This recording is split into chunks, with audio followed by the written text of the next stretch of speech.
यहां तक आपको ये क्वेश्चन नंबर 2 समझ में आ गया। NaOH कॉपर सल्फेट पानी में डले हैं, टेम्परेचर उसने क्वेश्चन में कहा इंक्रीज होता है, मतलब ये एक एक्सोथर्मिक प्रोसेस है। NaCl पानी में घुला है, उसने कहा टेम्परेचर डिक्रीज, मतलब ये एंडोथर्मिक प्रोसेस है। चॉइस के हिसाब से देखें तो सी आंसर होगा, फर्स्ट एंड फोर्थ, ठीक है, इज करेक्ट। पेज नंबर पहले पर ही 1 से लेके 3 तक और कोई प्रॉब्लम? 1 से लेके 3 तक और कोई प्रॉब्लम? 4 से लेके 8 तक?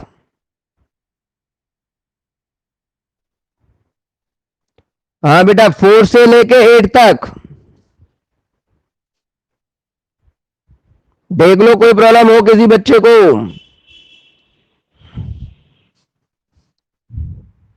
Question number 4, identify the chemical equation which represent the complete balance equation for the reaction. और बेरियम क्लोराइड का सोडियम सल्फेट के साथ रिएक्शन कराया, तो कौन सी रिएक्शन सही होगी? Barium chloride BaCl2 react with sodium sulphate Na2SO4, और उसने यहां प्रोडक्ट भी दिया हुआ है मेरे पास, BSO4 प्लस NaCl, ठीक है, ऐसे दिया हुआ है। सबसे पहले बैलेंस चेक करो, balance Ba1 Ba1 Cl2 Cl1, 2 का इंटू होगा यहां, और यहां 2 का इंटू होगा। तो ऐसी कौन सी चॉइस है? पहली चॉइस गलत, सेकंड चॉइस में ऐसी कंडीशन है जिसमें बी, एक मिनट को बोलो,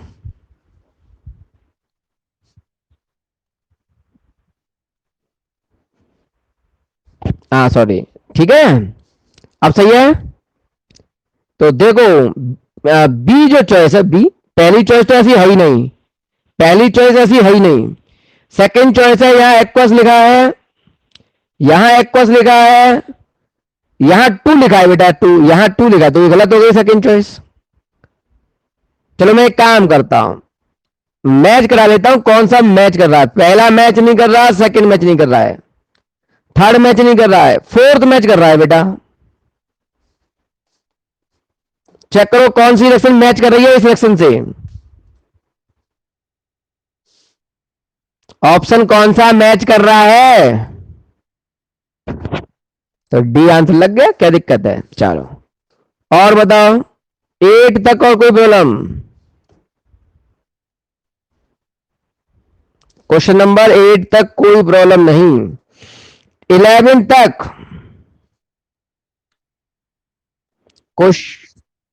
क्वेश्चन नंबर 9 एक बार कर लो, और जिन्होंने ट्राई नहीं की है वो एक बार कल जरूर ट्राई कर ले। और बेटा इसमें मैंने एक जो PDF एक्सरसाइज थ्योरी वाली भेजी है वो भी आज ही ट्राई कर लेनी है घर पे, कल हर हालत में प्रॉब्लम डिस्कस होंगी। और चैप्टर इलेक्ट्रिसिटी के ऑब्जेक्टिव भी करके रखना, कल कल संडे है, क्लास लगेगी और प्रॉब्लम डिस्कस होंगी। 9 question, dilute ferrous sulphate solution gradually added to acidified permanganate solution, ठीक है, light purple colour of the solution fade finally disappear, which of the following correct explanation.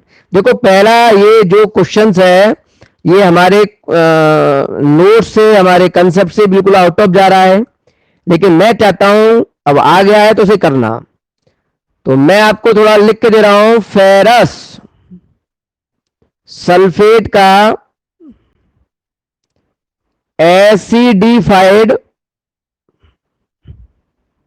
Potassium पर magnet के साथ reaction, ये word use किया उसने, हमारे course से बाहर जा रहा है, लेकिन मैं चाहता हूं जब क्वेश्चन दिया है किसी बुक में तो कहीं रिपीट ना हो जाए, इसलिए सीख लो उसको, ठीक है, थोड़ा टफ है क्योंकि ये अपने लेवल से बाहर जा रहा है।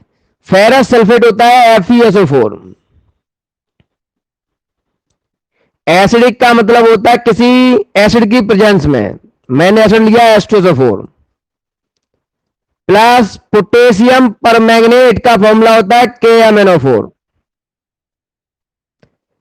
बेटा माइक थोड़ा बंद कर लो। इन तीनों की हमें रिएक्शन करानी है। मैं चलो ठीक है, तो इन तीनों की जब रिएक्शन होती है तो K+1 होता है बेटा, यहां K है +1 और SO4 -2, तो K को दिखा SO4, तो पहला कंपाउंड बना इन दोनों के क्रॉस से K2SO4 प्लस Mn जो होता है ये मेटल है, इसकी वैलेंसी 2 है, तो इसकी वैलेंसी 2 है तो इसको भी दिखा SO4, तो इसका कंपोनेंट बनेगा MnSO4। Fe की वैलेंसी यहां +2 है, इसको भी SO4 दिखा, लेकिन मैंने इससे पूछा भाई तेरे पास तो पहले से ही SO4 है, तू SO4 देख के क्या करेगा कि नहीं सब देख रहे हैं तो मैं भी देखूंगा। तो मैंने कहा तू कैसे देखेगा भाई कि मैं अपनी बैलेंस ही चेंज करूंगा, +2 से पहले +3 में आऊंगा फिर देखूंगा। मैं देख लिया भाई, तो ये बन गया Fe2SO4 का अल्ट्राइज प्लस H2O। ये प्रोडक्ट बनते हैं, मैं बैलेंस नहीं कर रहा हूं, ये प्रोडक्ट बनते हैं। मैं चलो ठीक है, इस रिएक्शन में ये KMnO4 बहुत ही स्ट्रॉन्ग ऑक्सीडाइजिंग एजेंट होता है। अब देखो क्या कह रहा है वो, और यहां ये +2 है Fe और इस जगह पे हो गया +3, मतलब इस रिएक्शन में Fe+3 में कन्वर्ट हो रहा है, मतलब ऑक्सीडेशन हो रहा है इसका। देखो ऑक्सीडेशन हो रहा है, ऑक्सीडेशन नंबर बढ़ गया, ऑक्सीडेशन नंबर बढ़ गया मतलब ऑक्सीडेशन हो रहा है। अब 9th में जो मुझे चॉइस दी है बेटा, ठीक है, उनको मैं पढ़ रहा हूं। KMnO4 इज ऑक्सीडाइजिंग एजेंट, सही बात है, KMnO4 is oxidising agent and it oxidise ferrous sulphate. Yes, इसने FeSO4 को मतलब Fe+2 को ऑक्सीडाइज कर दिया Fe+3 में। इस KMnO4 ने इस FeSO4 को ऑक्सीडाइज कर दिया FeSO4 का अल्ट्राइज में, तो इसका मतलब पहला स्टेटमेंट बिल्कुल सही है। तो आंसर पहला ही हो गया बेटा। कुछ समझ में आया?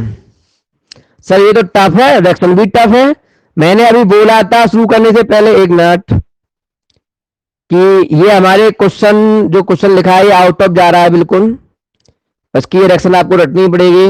मान लो रट लिया, ये 12th में सिखाते हैं बेटा हम।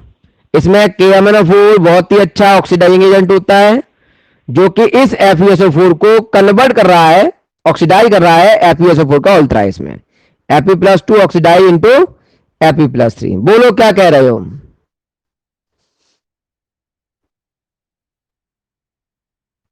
बेटा ये हमारे कोर्स से बाहर की रिएक्शन है, चैप्टर डी ब्लॉक है, 12th में पढ़ाते हैं, ठीक है। ये पूरी रिएक्शन ना तो ये कॉम्बिनेशन के अंदर आती है ना उस तरह से, ये अलग टाइप की रिएक्शंस होती हैं और ये हमारे कोर्स में नहीं है, ठीक है। नहीं तो आपको अभी ये या तो छोड़नी पड़ेगी या फिर रटनी पड़ेगी।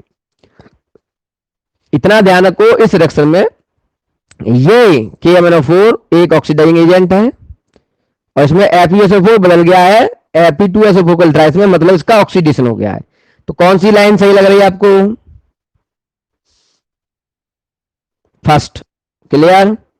चलो रट लेना, और नहीं रटी जा रही है तो छोड़ देना क्वेश्चन। बोलो क्या कह रहा है? चलो इसी पेज पर 11 तक कोई problem?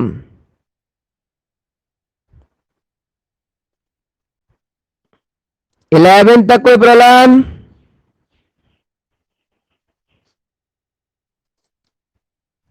Question number 10, endothermic process कौन सी होगी? एंडोथर्मिक रिएक्शन कौन सी होगी जिसमें हीट हम देंगे? पॉजिटिव में हीट लेगा ये, पहली चॉइस है डाइल्यूशन ऑफ सल्फ्यूरिक एसिड। इस लाइन का क्या मतलब है? सल्फ्यूरिक एसिड का डाइल्यूशन करना है, सल्फ्यूरिक एसिड का डाइल्यूशन करना है, मतलब सल्फ्यूरिक एसिड में पानी मिलाना है बेटा। ध्यान रखना, अभी मैं आपको सेकंड चैप्टर पढ़ाऊंगा और उसमें बताऊंगा जब किसी एसिड में हम पानी मिलाते हैं तो हीट लॉस होती है। कहां पढ़ाऊंगा मैं ये लाइन? सेकंड चैप्टर में। तो अभी तो अब आ गया क्वेश्चन, तो थोड़ा एडजस्ट तो करना पड़ेगा। तो पहला टॉपिक है हमारे पास, ये एक एक्सोथर्मिक प्रोसेस है। Second, sublimation of dry ice. Sublimation का मतलब समझो, सॉलिड से डायरेक्ट, पहले सॉलिड से पहले लिक्विड बनता है, लिक्विड से गैस, लेकिन हम कह रहे हैं सॉलिड से डायरेक्ट गैस बन जाए। जब कोई मटेरियल सॉलिड से डायरेक्ट गैस में बदल जाए तो इस प्रोसेस को बोलते हैं सब्लिमेशन। क्या बोलते हैं प्रोसेस को? और ये तभी होगा जब हम हीट देंगे। बेटा सॉलिड को गैस में बदलना तो हीट देनी पड़ेगी, तब ये गैस में बदलेगा। तो बताओ कैसी प्रोसेस है?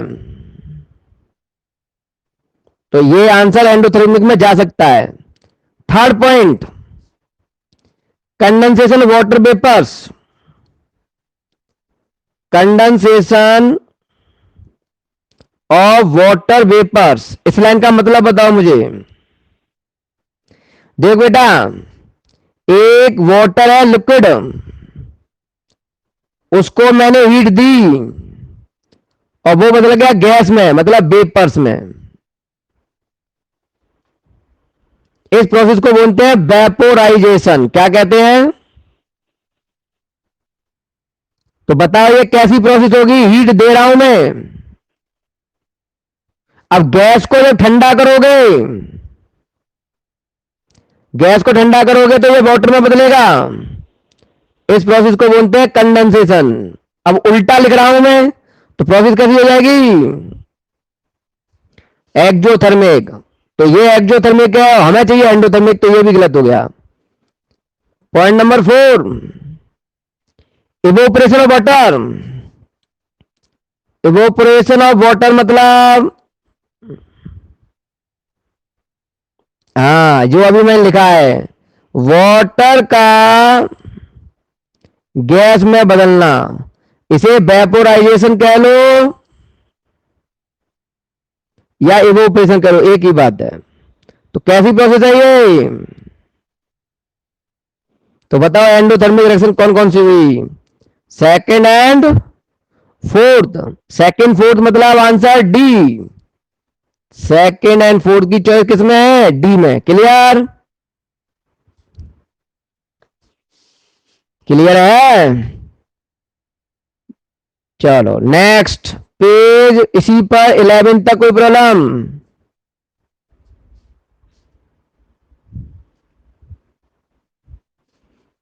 पेज पलटते हैं तो ठीक है।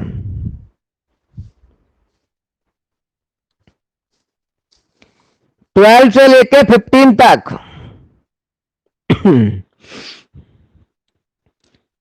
12 से लेके 15 तक कोई प्रॉब्लम?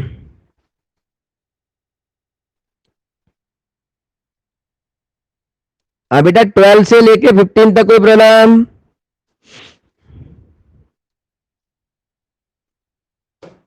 क्या हो गया?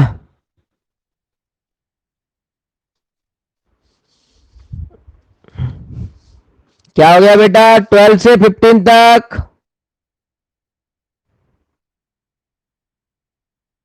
आवाज नहीं आई आपकी, क्या कह रहे हो? 16?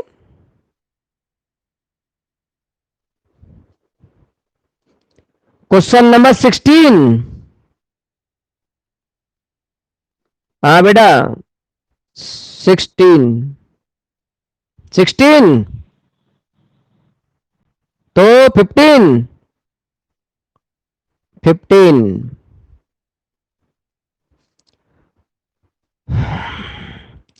in the double displacement direction, double displacement reaction की बात कर रहा है, डबल डिस्प्लेसमेंट रिएक्शन की बात कर रहा है। In double displacement reaction potassium iodide, potassium iodide, potassium iodide and lead nitrate, lead nitrate, yellow precipitate lead iodide form, इन दोनों की रिएक्शन होती है तो लेड आयोडाइड का येलो पीपीटी मिलता है। By performing the activity if lead nitrate not available, अब वो कह रहा है कि गलती से ये हमारे पास है ही नहीं, लैब में हमारे पास से ये एब्सेंट हो गया, खत्म हो गया, अब क्या करें? तो इसकी जगह पे क्या प्रयोग कर सकते हो, इसकी जगह पे क्या प्रयोग करें, ये पूछा है। बेटा एक बात बताओ, पोटेशियम आयोडाइड है KI और लेड नाइट्रेट है PbNO3 का ऑल ट्वाइस, ठीक है। Pb और I कंबाइन करेगा, Pb की वैलेंसी +2, I की रिएक्शन -1, तभी तो बनेगा PbI2 और K कंबाइन करेगा NO3 से तो बनेगा 2KNO3, ये रिएक्शन है और ये है लेड आयोडाइड। मुझे यही बनाना है, लेकिन वो कह रहा है कि ये मेरे से खो गया, अब इसकी जगह पे क्या प्रयोग कर सकते हो, बनाना आपको यही है। तो पहली चॉइस लेड सल्फेट प्रयोग कर लो, लेड एसीटेट प्रयोग कर लो, अमोनियम नाइट्रेट और पोटेशियम सल्फेट। बेटा एक बात बताओ, चाहिए तो मुझे लेड का ही कंपोनेंट, तो बताओ लेड की कितनी चॉइस है? पहली चॉइस क्या है? लेड सल्फेट है पहली चॉइस और ब्रैकेट में लिखा है इनसॉल्युबल, और बी चॉइस है लेड वाली लेड एसीटेट, और सी और डी में तो लेड है ही नहीं, तो आंसर ए और बी में से तो जाएगा। बेटा आपको लेड आयोडाइड चाहिए और ये गायब है यहां से, तो इस जगह पर मैं कोई लेड का ही तो कंपाउंड लूंगा। अच्छा अब प्रॉब्लम है कि मैं लेड सल्फेट लूं या लेड एसीटेट। बेटा जो भी यहां लेना है वो सॉल्युबल होना चाहिए, कैसा होना चाहिए? ये इनसॉल्युबल वर्ड लगा दिया इसलिए गलत आंसर हो गया। बेटा आप लिखते क्या हो, यहां एक्वस लिखते हो, यहां एक्वस, एक्वस मतलब सॉल्युबल, यहां लिखते हो एक्वस फॉर्म मतलब सॉल्युबल फॉर्म होनी चाहिए, इसमें आपने इनसॉल्युबल वर्ड यूज किया, ये आंसर नहीं जाएगा। अब बताओ क्या आंसर लगाओगे? चलो ध्यान रखोगे, ये जब भी आएगा इंपोर्टेंट क्वेश्चन है और आपसे गलती हो जाएगी, कर पाओगे सही? चलो नेक्स्ट, 18 तक कोई प्रॉब्लम? 16 ट्राई तो किए हैं। 16 देखो, क्वेश्चन नंबर 16 क्या कह रहा है उस पर थोड़ा ध्यान दो। Solid calcium oxide, solid calcium oxide, calcium oxide मतलब CaO, रिएक्ट विद वाटर, बेटा ये तो नोट्स में भी लिखा है, वाटर में रिएक्शन करता है और बनता है कैल्शियम हाइड्रोक्साइड, सही है। कैसी प्रोसेस होती है ये? बताई थी मैंने,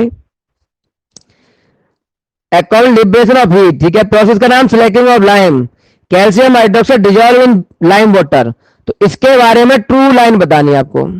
तो पहला point, it is the endothermic process, क्या ये एंडोथर्मिक प्रोसेस है? गलत। सेकंड, एक्सोथर्मिक, तो सही लग रहा है सर, एक्सोथर्मिक है। Third point, pH more than 7, बेटा ये बेस होता है बताया था, ये क्वेश्चन तो नोट्स का है, नोट्स में भी दिया है, तो ये pH ग्रेटर देन 7 बेसिक हो गया, ये लाइन भी सही है। फोर्थ, pH लेस देन 7 गलत, बताओ कौन कौन से सही लग रहे हैं? 2 और 3 की कौन सी चॉइस लग रही है? B choice, second and third. Clear बेटा, ये तो नोट्स में भी कराया था। चलो, और कोई प्रॉब्लम इस पेज के लास्ट में 18 तक?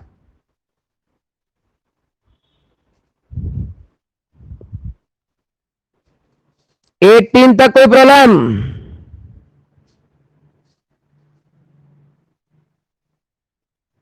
एटीन तक कोई प्रॉब्लम?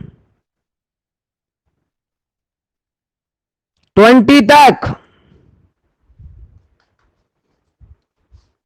क्या हो गया, आवाज नहीं आ रही? आवाज आ रही है? 20 तक प्रॉब्लम? यस नो बोलो बेटा, कुछ तो बोलो। 20 तक कोई प्रॉब्लम? कौन सा question?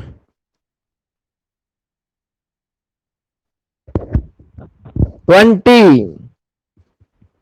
Question number 20। Chemically rust is, rust क्या होता है? बेटा मैंने आपको एक लाइन बोली थी, रस्टिंग के बारे में हम डिटेल में पढ़ेंगे चैप्टर 3 मेटल नॉन मेटल में। फिर भी यहां आ गया है वर्ड, तो मैंने आपको कल भी कहा था कि इसमें आयरन का पहले होता है ऑक्सीडेशन, और ये बदलता है Fe+2 में 2 इलेक्ट्रॉन निकाल के, +2 इलेक्ट्रॉन। फिर इसका फर्दर ऑक्सीडेशन होता है और ये बदलता है Fe+3 में 1 इलेक्ट्रॉन निकाल के। फिर ये ऑक्सीजन से कंबाइन करता है, बनाता है Fe2O3।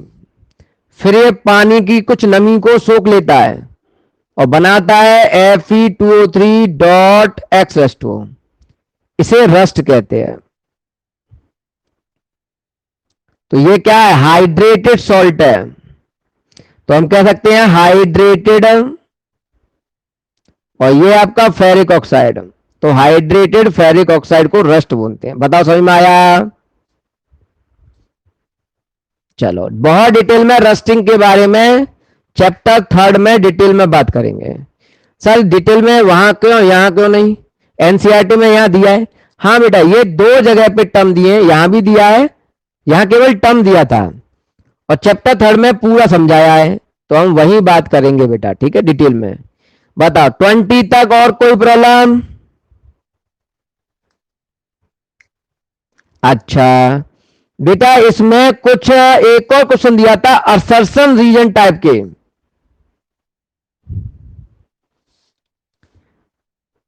देखे वो आपने? वो नहीं करे होंगे आप लोगों ने, करे हैं? पहले इनको समझो, ये असर्शन रीजन क्या होता है। बेटा ये टफ क्वेश्चन है, इसका लेवल टफ होता है, तो पहले समझो इसका मतलब क्या है। आपको एक असर्शन लाइन दी होगी और एक रीजन लाइन दी होगी, मतलब एक स्टेटमेंट असर्शन का दिया होगा, एक स्टेटमेंट रीजन का दिया होगा, ठीक है। इसमें हम फर्स्ट आंसर तब टिक करते हैं जब असर्शन ट्रू हो, लिखा आएगा ये लाइन, और रीजन भी ट्रू हो, और reason is the correct explanation समझाए। असर्शन लाइन भी ट्रू हो, रीजन लाइन भी ट्रू हो, और रीजन करेक्ट एक्सप्लेनेशन दे ए का, तब हम फर्स्ट आंसर लगाते हैं। सेकंड आंसर में लिखा है ए ट्रू हो, रीजन लाइन भी ट्रू हो, लेकिन ये इसका एक्सप्लेनेशन ना हो, तब सेकंड लगाते हैं। थर्ड में हम लगाते हैं आंसर थर्ड जब असर्शन ट्रू हो और रीजन फॉल्स हो, लिखा आएगा ये लाइन। और फोर्थ आंसर तब लगाते हैं जब असर्शन फॉल्स हो, असर्शन फॉल्स हो और रीजन ट्रू हो। समझ में आ रहा है मैं क्या कह रहा हूं? तो इसमें इस टाइप के जो क्वेश्चंस हैं ये टफ माने जाते हैं। कब टफ माने जाएंगे? अगर इसका आंसर थर्ड या फोर्थ है तो ये आसान टॉपिक है। जब भी इनका आंसर फर्स्ट एंड सेकंड लगाते हैं तब कंफ्यूजन होता है हमको कि फर्स्ट लगाएं या सेकंड। क्यों कंफ्यूजन होगा? क्योंकि ये लाइन ट्रू, ये लाइन भी ट्रू, ये लाइन ट्रू, ये लाइन भी ट्रू, लेकिन पहला हम तब लगाते हैं जब रीजन करेक्ट एक्सप्लेनेशन हो ए का, और सेकंड हम तब लगाते हैं जब ये इसका एक्सप्लेनेशन ना हो। तो यहां कंफ्यूजन होता है। तो ऐसे मैं जब भी क्वेश्चन आपको सेंड करूं, जिनके आंसर थर्ड और फोर्थ हो वो तो आपके आराम से निकल जाएंगे, लेकिन जिनके आंसर फर्स्ट या सेकंड हो उन क्वेश्चनों की एक लिस्ट बनाना, आप उन एक कॉपी बना लेना, भले ही वो क्वेश्चन नोट करने पड़े आपको, उन क्वेश्चनों को नोट करना जिनका आंसर फर्स्ट या सेकंड हो। थर्ड फोर्थ तो कोई दिक्कत नहीं है, लेकिन जिनका आंसर फर्स्ट और सेकंड हो उनको नोट करना एक जगह पे, चैप्टर वाइज नहीं, एक जगह पे, जिसे एग्जाम टाइम पे इनको रिवाइज किया जा सके, क्योंकि ये पोर्शन टफ होता है। तो बताओ इस तरह के क्वेश्चन सिखाऊं? हाँ ये टफ है, थोड़ा सा इसके लिए समझना होगा। तो चलो पहला क्वेश्चन समझते हैं। फर्स्ट क्वेश्चन, असर्शन लाइन क्या कह रहा है? Calcium carbonate when heated gives calcium oxide and water। Calcium carbonate CaCO3 कह रहा है इसको गर्म करो तो कैल्शियम ऑक्साइड प्लस वाटर मिलता है। बताओ ये लाइन सही है? क्यों? कैल्शियम कार्बोनेट को गर्म करोगे तो CaO प्लस, अच्छा यहां CO2 होना चाहिए, यहां उसने वाटर बोला है, और होना क्या चाहिए? तो बताओ ये ट्रू है फॉल्स? चलो अब बात करता हूं रीजन की। रीजन स्टेटमेंट में लिखा है on heating calcium carbonate, calcium carbonate को गर्म करें तो डिकम्पोज रिएक्शन टेक प्लेस। तो ये डिकम्पोजिशन रिएक्शन शो करता है, केवल ये लिखा कि ये डिकम्पोजिशन रिएक्शन है। अच्छा ये नहीं लिखा क्या बनेगा, चलो ये बन गया तुम्हारे हिसाब से, क्या ये डिकम्पोजिशन है? तो ये लाइन कैसी है? अब देखो बेटा, फर्स्ट आंसर नहीं लगा सकते, सेकेंड आंसर नहीं लगा सकते, थर्ड आंसर में क्या कहा था उसने? थर्ड में उसने कहा था असर्शन ट्रू, असर्शन तो फॉल्स है, थर्ड भी नहीं लगा सकते। फोर्थ में क्या कहा था सर? फोर्थ कहा था असर्शन फॉल्स, रीजन ट्रू। तो क्या ये मैच कर रहा है? तो बताओ इसका आंसर क्या जाएगा? ये क्वेश्चन इसलिए आंसर आसान लग रहा है आपको क्योंकि इसका आंसर डी है। मैंने बोला ना थर्ड या फोर्थ जिसका आंसर हो वो तो लगेंगे आसान, जिसका आंसर फर्स्ट या सेकंड होगा वो क्वेश्चन टफ लगेंगे। तो क्या ये पहला क्वेश्चन क्लियर? क्वेश्चन नंबर 2 देखते हैं। क्वेश्चन नंबर 2, असर्शन लाइन क्या कह रहा है? Brown fume are produce when lead nitrate heated. कह रहा है लेड नाइट्रेट को गर्म करें तो एक ब्राउन फ्यूम प्राप्त होती है। भैया चेक करनी पड़ेगी होती है नहीं होती है। लेड नाइट्रेट होता है PbNO3 का ऑल्टोइड, इसको हमने हीट किया था तो ये बनता था PbO NO2 प्लस O2। तो क्या ये ब्राउन कलर की गैस होती थी? तो क्या लेड नाइट्रेट को गर्म करने पर ब्राउन कलर की गैस मिल रही है? तो कैसा स्टेटमेंट है ये? ट्रू है। अब रीजन की बात करते हैं। Nitrogen dioxide produce by product due to decomposition lead nitrate. ये कह रहा है लेड नाइट्रेट को जब हम डिकम्पोज कराते हैं, लैंग्वेज लिख रहा है ऐसे लिख देता हूं, डिकम्पोज कराते हैं तो नाइट्रोजन डाइऑक्साइड मतलब NO2 प्राप्त होती है। क्या ये लाइन सही है? तो ये लाइन भी ट्रू है। क्या इस लाइन का रिलेशन पहली लाइन से है? क्या NO2 के NO2 निकल रही है तभी तो मैं ब्राउन गैस बोल रहा हूं। तो क्या reason is the correct explanation of A? तो आंसर क्या लगाओगे? ए। अब मैं क्या कह रहा हूं, मैं ये कह रहा हूं कि मैं चैप्टर में आपको ऐसे बहुत सारे क्वेश्चन दूंगा अलग अलग चैप्टर के, जिनका भी आंसर ए या बी हो, बेटा या तो उन पर स्टार लगा लेना या उनको एक जगह पर नोट कर लेना। एग्जाम टाइम में अगर गलत होने के चांस बने तो वही क्वेश्चन गलत होंगे जिनका आंसर ए या बी होगा। सी और डी जिनके आंसर होंगे उनमें कंफ्यूजन नहीं होगा आपको। तो बताओ आंसर ए सही है? चलो क्वेश्चन नंबर 3, क्वेश्चन नंबर 3 देखते हैं। असर्शन क्या कह रहा है? White silver chloride turn grey इन सनलाइट। व्हाइट कलर का सिल्वर क्लोराइड सनलाइट में ग्रे कलर देता है। बेटा सिल्वर क्लोराइड बताया था मैंने AgCl, और AgCl का मैं सनलाइट की प्रेजेंस में गर्म करता था तो मैंने बताया था ये दोनों गैस की फॉर्म में निकलते थे और 2 सिल्वर प्राप्त होता था जिसका कलर ग्रे होता था। तो बताओ ये लाइन कैसी है? ट्रू लाइन है। रीजन में देखते हैं क्या कह रहा है। Decomposition silver chloride in presence of sunlight take place to form silver metal and chlorine gas. कह रहा है कि डिकम्पोजिशन होता है सिल्वर क्लोराइड का सनलाइट की प्रेजेंस में, जिससे सिल्वर मेटल और क्लोरीन गैस मिलती है। तो ये लाइन भी कैसी है? तो क्या जो लाइन ये बोल रहा है क्या वो लाइन ए से मैच कर रही है? तो ये लाइन ट्रू है और मैच भी कर रही है। तो क्या ये इसका करेक्ट एक्सप्लेनेशन हुआ? तो आंसर क्या लगाओगे? ए। क्लियर है? Question number 4,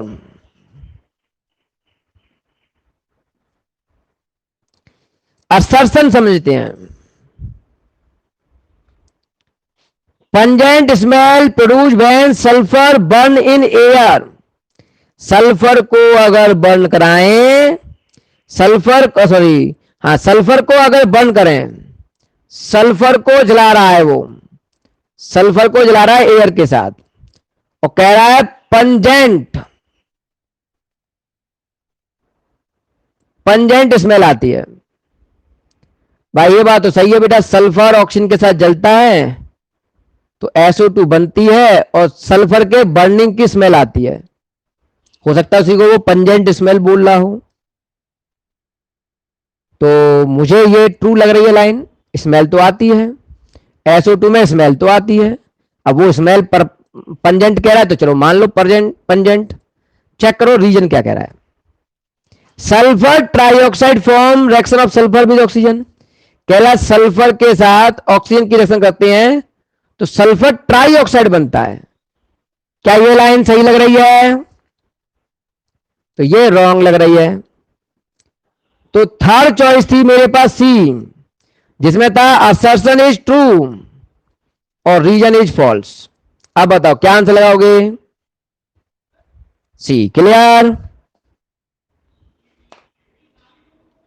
last question 5। तो बताओ इस तरह के क्वेश्चन ट्राई कर पाओगे? 5 क्वेश्चन का assertion part. Reaction of copper with oxygen. Copper serve as reducing agent.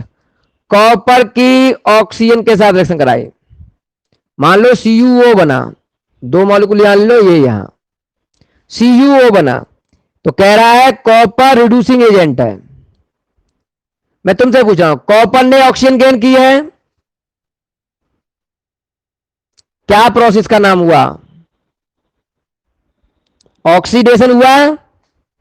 जब प्रोसेस का नाम ऑक्सीडेशन है तो क्या मैं रिड्यूसिंग एजेंट होऊंगा? तो ये लाइन कैसी है? अब रीजन लाइन की बात करते हैं। Substance which gain oxygen chemical reaction is actor reducing agent. कह रहा है ऐसे सबस्टेंस जो ऑक्सीजन को गेन करते हैं वो रिड्यूसिंग एजेंट कहलाते हैं। ये लाइन सही है? और क्या यही लाइन में समझा रहा हूं आपको? तो आंसर क्या लगाओगे? बताओ। क्लियर है?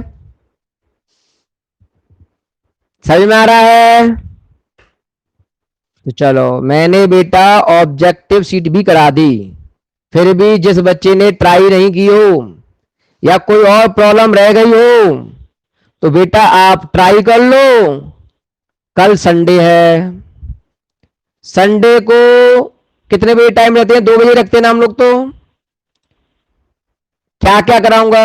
अगर आपको ऑब्जेक्टिव में कोई प्रॉब्लम हो इस चैप्टर में, इसी चैप्टर में केमिकल इक्वेशन में, तो आप पूछ सकते हो। फिर क्या कराओगे? सर एक पीडीएफ भेजा, पीडीएफ इस चैप्टर का, उसे ट्राई कर लीजिए, इसकी प्रॉब्लम चलेंगी। और फिर अगर दोनों भी खत्म हो गई, नहीं पूछी, तो बेटा मैंने इलेक्ट्रिसिटी चैप्टर की आपको पीडीएफ ऑब्जेक्टिव भेजी थी, भेजी थी, इसकी प्रॉब्लम डिस्कस करेंगे। हैं? हाँ तो दोनों ट्राई कर लीजिए, ठीक है। पहले ऑब्जेक्टिव कराएंगे, बाद में सब्जेक्टिव देख लेंगे। पहुंच गए वहां तक? तो नहीं पहुंचेंगे तो मंडे को भी यही काम चलेगा। इन दोनों चैप्टर की, इस चैप्टर की और इस चैप्टर की फाइनल करने के बाद, जब ये दोनों फाइनल हो जाएंगे, संडे हो या मंडे, फाइनल होने के बाद ही हम नए चैप्टर की शुरुआत करेंगे। क्लियर? अच्छा, मैंने इसके साथ एक पीडीएफ भेजी थी, वो ट्राई की है? नहीं ट्राई की है? तो नहीं की है ना, तो कल ट्राई कर लो बेटा, और कल आप ट्राई कर लीजिए, और कल फिर हम पढ़ेंगे आगे, ठीक है। चलो बेटा, मैं फिर बोल रहा हूं, इसको मैंने करा दिया, फिर भी प्रॉब्लम हो तो कल पूछ सकते हो। ये कल हो जानी चाहिए 100 में। मान लो ये आपकी हो गई, आपने प्रॉब्लम कम पूछी, टाइम बचा, तो हम पीडीएफ ऑब्जेक्टिव की बात करेंगे, चैप्टर इलेक्ट्रिसिटी। ठीक है, पहला पॉइंट। दूसरा पॉइंट, आपको पहले चैप्टर को तैयार करना है। केमिकल इक्वेशन वाला चैप्टर सबने पढ़ लिया है, इसको आप लर्न करो। संडे को, जो अगला संडे आ रहा है, उसको एक टेस्ट होगा ऑब्जेक्टिव, या फिर ऑब्जेक्टिव के साथ वेरी शॉर्ट क्वेश्चन हो सकते हैं, ठीक है। बहुत बड़े बड़े क्वेश्चन नहीं, सिंपल रीजनिंग क्वेश्चन। तो ये तैयार करना शुरू कर दो, अगले संडे को टेस्ट होगा, ठीक है। बिना चीटिंग करे देना है, ऐप पर ही होगा। बाकायदा तुम लोगों की शक्ल दिख रही होगी मुझे, सब अपनी अपनी वीडियो खोल के देंगे ईमानदारी से। सर मैं बेईमानी कर लूं तो कर ले, एग्जाम तू देगा, नंबर तेरे कटेंगे, मुझ पर क्या फर्क पड़ रहा है? सही में आ रहा है? हाँ, तो तैयार करो, कल मिलते हैं, ठीक है बेटा। अच्छा, एक जाएगा कोई नहीं अभी। तन्नू सिंह से बात हो गई, अंकित गुप्ता हो गई, रानू, बेटा रानू तुम्हारी फीस सबमिट हो गई? मंथ तो हो गया ना आपका, कंप्लीट कराओ। ठीक है। और खुशी, पापा जी से बोल दो फीस सबमिट कराएं। तनिष्क बेटा, तुम्हारा मंथ कब होता है? तनिष्क बेटा, हम बता देंगे तो आपको देख के फीस सबमिट करा देना आप। प्रथम और राज, बेटा अपनी डेट देख लो, और नहीं तो हम बताएंगे आपको डेट आपकी क्या, अगर आपको पता नहीं है तो। अगर निकल गई है डेट तो फीस सबमिट कराएं, नहीं निकली है, सर अभी निकली नहीं है, तो डेट व्हाट्सएप पे लिख दें कि कब है डेट आपकी। चलो।